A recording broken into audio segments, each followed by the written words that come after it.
This is, we're going to be looking at whether the prediction of monetary penalties for data protection cases in a number of languages.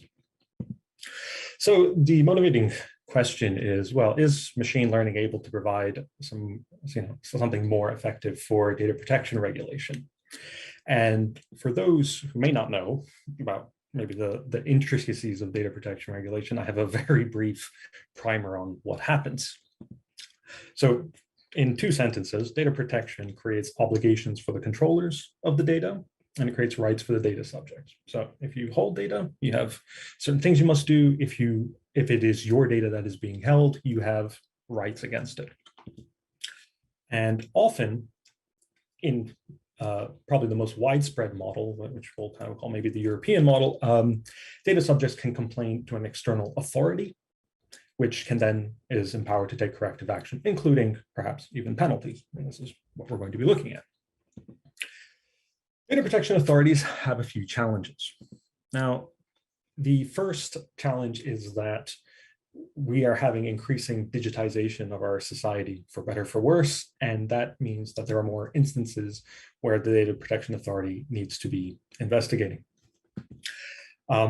This is difficult because as you get these increased complaints and needs for actions, it's difficult to assess where the authority might be able to best use its time to make effective use of the law and policy. And compounding this is a resource disparity between the authority and the controllers. This is true for any regulatory system. The regulator is always at a disadvantage. It is smaller, more constrained, it has less information, and that is regulated. And this is true in data protection. So looking at, can we, from a set of facts, wouldn't it be great if we could give a set of facts to the Data Protection Authority and they could determine whether maybe this could be a violation of data protection law, something that they might penalize. And for that, we're going to use our data set is from Macau.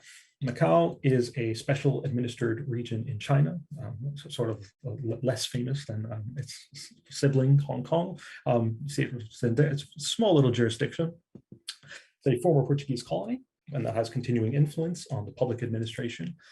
Most notably here is that they use Portuguese in the legal language, and also that they adopt, and because they're a special administered region, they can kind of write their own laws. So they're not constrained by Chinese law in everything.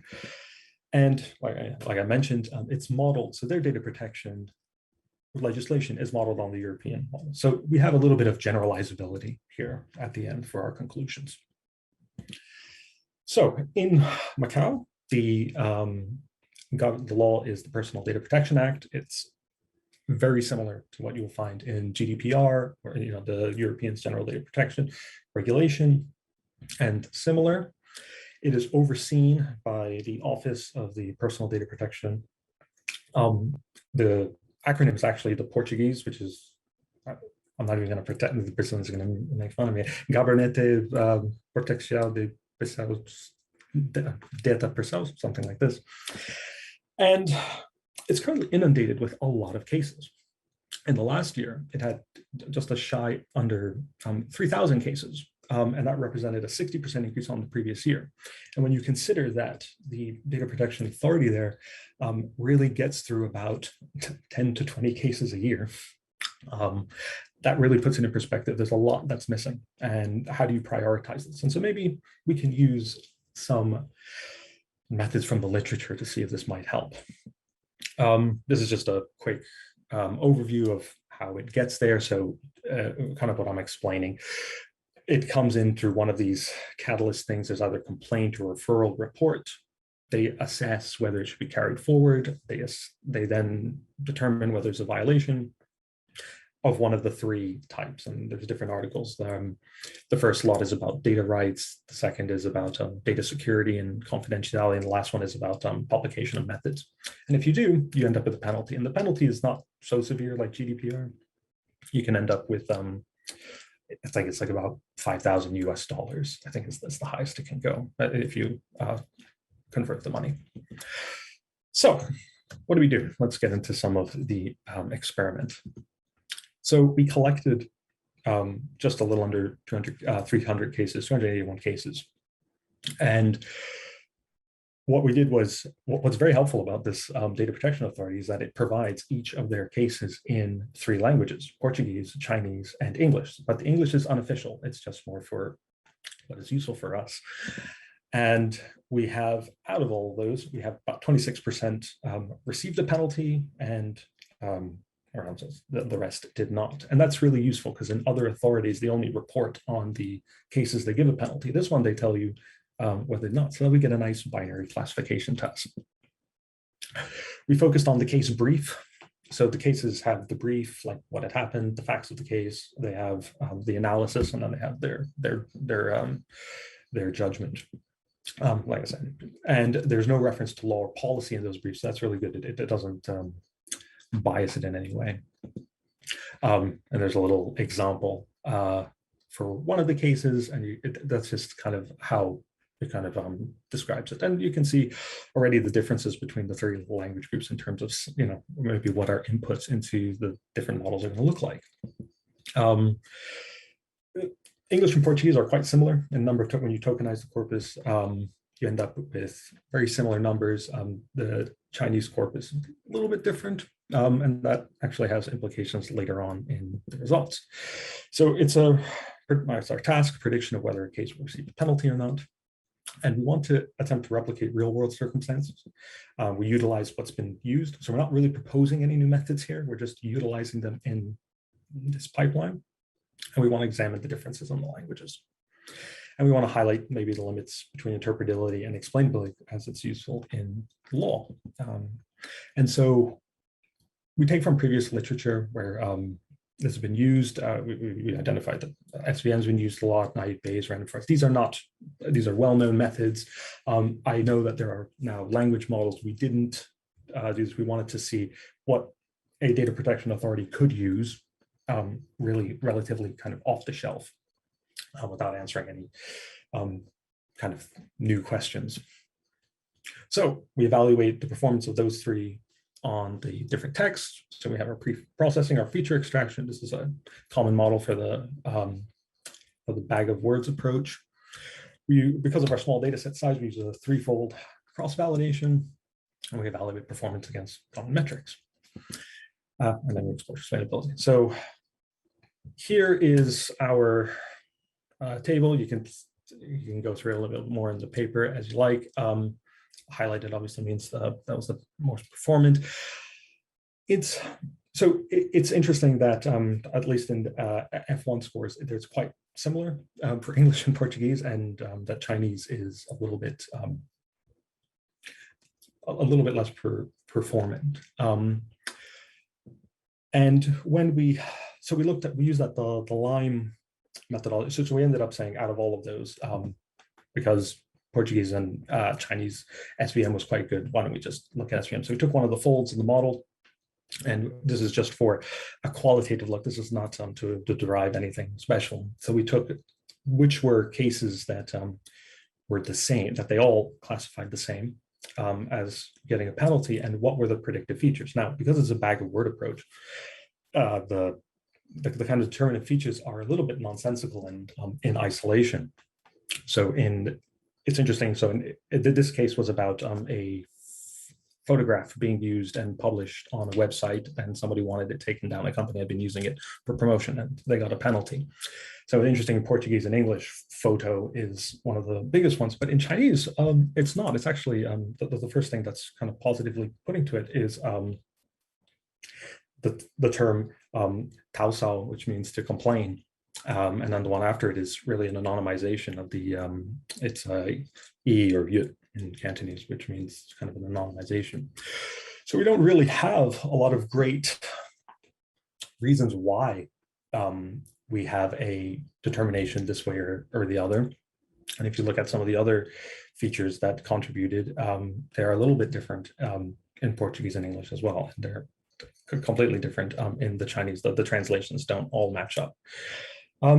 So when you have a multilingual jurisdiction, one, what would you use, particularly if you have two working languages? And whether or not this is useful for interpretability. So could you use these methods in data protection regulation? Well, actually, the previous discussion was kind of useful for it because, yeah, you may want to deviate from your, you are training on past decisions, but there may be factors that you will use that are different. There might be something that's that will qualitatively be different. And we would also argue that probably you might want to do this for case prioritization, but not necessarily for a fully automated, full whack, putting through judgments, because you're not going to get sensible answers. And how can you appeal on the determination? You couldn't, because you're not going to get something that's meaningful in terms of an explanation. And some of the further questions that we had for our that was left a little bit open, but we discussed it a little bit more in paper. So what happens when regulatory priorities change? So you have your training data is one way, but your priorities may change as a regulator. You may want to focus on different aspects of the law, but your previous cases are decided in a certain way. Therefore, your system will now be less effective, and already has pretty questionable performance already. And does a description of the factors amount to an explanation, and one that can be used in an appeal or to argue against? And yeah, in the bag of words model, no. We'd be interested in using other like language models and BERT and their derivatives, start looking at things like that to probably derive some more semantic, capturing more semantic meaning. So that's it. I think I'll draw it there. And like I said, you can look at the paper, you can email me some questions or complaints or whatever you like. Yeah, thank you very much. Okay, thank you, Aaron. You stick to the time as a Britain used to do. Well, we have a question for you. I don't have the name of the person who made it. It's okay. Quiz me. But the question is, you mentioned in the article that the study is experimental and limited because of the data used. Are these data public? Can you increase your database to bring new results about your work? So the data were scraped from the website of the authority. Yeah, the plan. And if I haven't gotten around to making this data set public and the other one, I ought to. Yeah, and if you were to increase it, you'd have to just pull the data from the website again. They don't provide it as a matter of course. So there's a little bit of faffing about with like web scraping and pulling that data out of there. I hope that answers the question for our anonymous friend. Just to clarify for me, to clarify the data protection system in China, there's a thing that I didn't understand.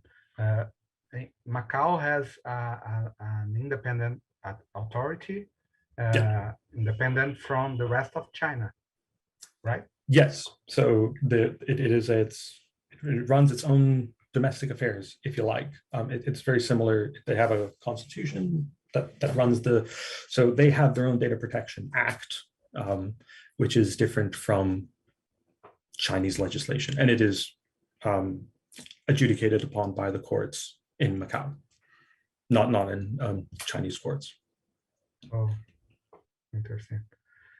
Okay, and I see that you study data protection regulation also. Yeah, and I'd like to know if you have an opinion about if legislations like GDPR can somehow delay the development of business, of AI business, of the development of technological innovations. What's your opinion about this? So actually, it's an interesting question, because in this, would even the data protection laws even come into it? And I'd argue probably not, because you're not processing really any personal data, personally identifiable data, unless if you're not naming anyone. And they often anonymize the cases in these. So, you know, in this case, well, you could use it, and because a lot of data protection, when they're talking about AI, it's like, well, you can't use the personal data, but these are not personal data. These are now previous data, but you're still having the same problems because it's going to produce a legal effect for you. Do these things, do they inhibit, well, the general creation of AI? I mean, that's quite a broader question. I would say briefly, probably in some way, because you have to do a lot with it, but also difficult because data subjects probably don't even know what they would be complaining about. It just feels wrong that someone's using our data to do things and make decisions about them. And that's really the harm. It's not the fact of using data, it's that you're getting decisions made about you, being categorized and classified in a way that's opaque to you, with no real way of explaining it.